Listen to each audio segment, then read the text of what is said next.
Ndabasuhuje muri aka kanya Niranezbi nk'ibisanzwe.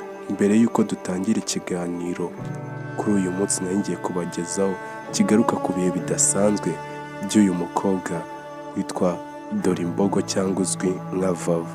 Reka tubanze tumwifurize iruhuko ridashira, aruhukire mu mahoro, tumubwira uti rest in paradise, kubera ko muri iri joro ahagana mu masambiri nibwo inkuru isakaye mu matwi y'abanyarwanda hirya no hino ku isi yuko uyu mukobwa yarangije kwitaba Imana.